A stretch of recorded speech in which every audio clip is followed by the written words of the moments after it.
Hi, and welcome. This guide will teach you everything you need to know about being a successful British tourist in Budapest. Don't worry, it's much easier than you think, and most of you are doing it perfectly already. Lesson 1. Understanding your heritage. First, let's establish your credentials. You are British. This means you come from a long and proud tradition of visiting other countries. Your ancestors were excellent at this unabashful attitude. They discovered places, perhaps stayed a while, making themselves comfortable for the long haul. Some have mistakenly called it empire. We call it experience, which Hungary previously attracts. A match made in heaven. However, the important thing is you've inherited a certain legacy, which holds plenty of white privilege, so use it. Lesson 2. Budapest Unlimited. When selecting where to be a brilliant tourist, Budapest takes pride place in between red and blue. This simple criteria will commit you to this given land of a city break. If Jet2 hasn't managed it already. 1. It is cheap. Budapest is relatively cheap. As long as you ignore the fact it costs $800 for a pint of milk, you can easily feel like a millionaire. Conversion rates aside, the prices have increased since your parents last went here. Hungary was really cheap.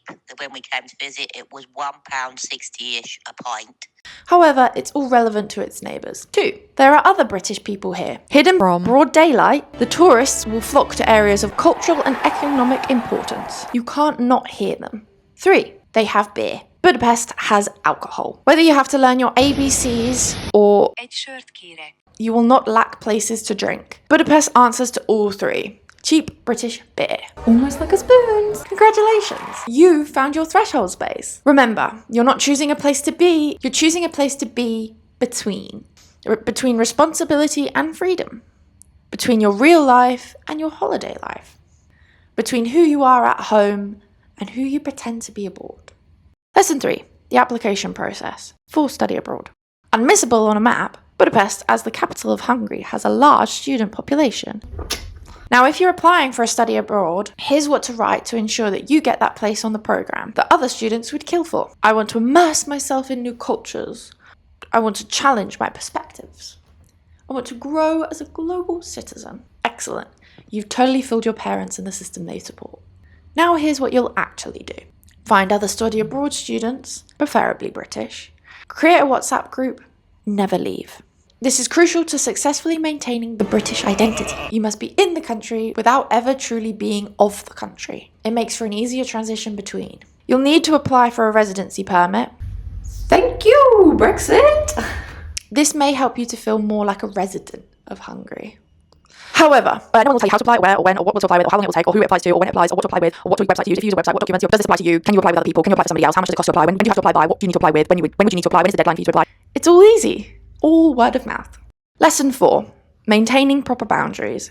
Here's a common mistake new tourists make anywhere. They accidentally befriend locals.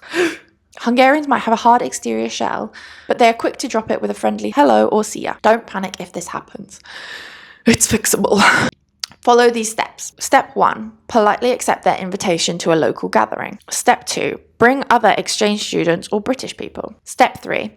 Spend the evening speaking about places and subjects the locals can't join in on, in their second or third language, relating memories only held between those of British descent could understand. This step is important because don't compromise on the fact that you haven't learnt the local language.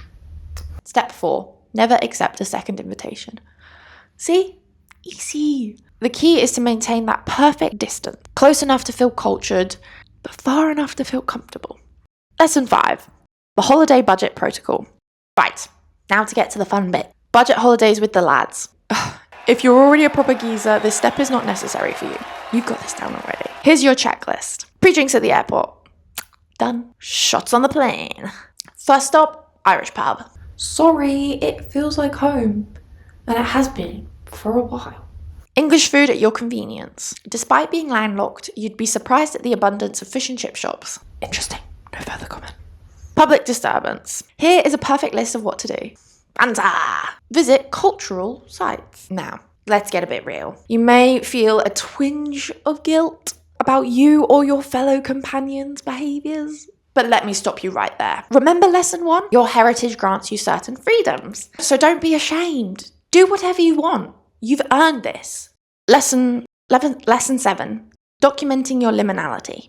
This is perhaps the most important lesson. Your experience doesn't exist unless it's documented. Follow this proven formula. For Instagram, photos in tourist location. It lets others know you are better than travelers because you followed the itinerary of thousands who came before you. Caption something about being hungry or being a pest. Absolute classics. Absolute classics. Maybe some hashtags. Okay. Here's a few ideas. Hashtag Goonlash. Hashtag I'm so hungry right now. Hashtag blessed. For conversations, it really changed my perspective. The locals were so friendly. You just have to go, you know? The drinks were cheap. We definitely did at least one cultural thing.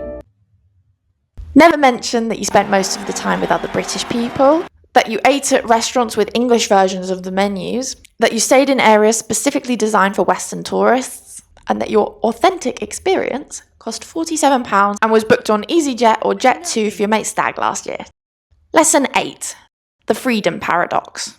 Now let's talk about freedom. You have so much freedom as a British tourist. You have the freedom to choose which identical bar to visit, the freedom to choose which identical hostel to stay in, and the freedom to choose which identical cultural photo to post to Facebook. This is what we call autonomy light. You take a little more control, but you don't use it to do anything too radical. And that's perfect, because real freedom is terrifying. Real immersion is uncomfortable. Real cultural exchange requires vulnerability, and being a tourist protects you from all of that. So, what's the ish? Lesson 9. Maintaining your liminality, heritage. Here's the thing about being British. You are never fully committed to being anywhere. Not at home, nor abroad. You exist in a space between. The space where you can do whatever you want, say whatever you want. You've seen and experienced things without having to compromise your national identity. After all, we are an island of strangers, and this is a sweet spot of little to no social consequence. What's systematically wrong with letting loose in another country? By now, you should be fully equipped to be a tourist. Here's the secret they don't tell you in brochures. Liminality is a gift. You get to feel adventurous without risk, cultured without discomfort, transformed without actual change. You get to leave whenever you want, and the place, well, that remains exactly as it was before you arrived, which is exactly how it should be. So go forth, be liminal, float between cultures, hover between thresholds, and do whatever you want. To hold consideration, well, that would defeat the entire point. Thank you.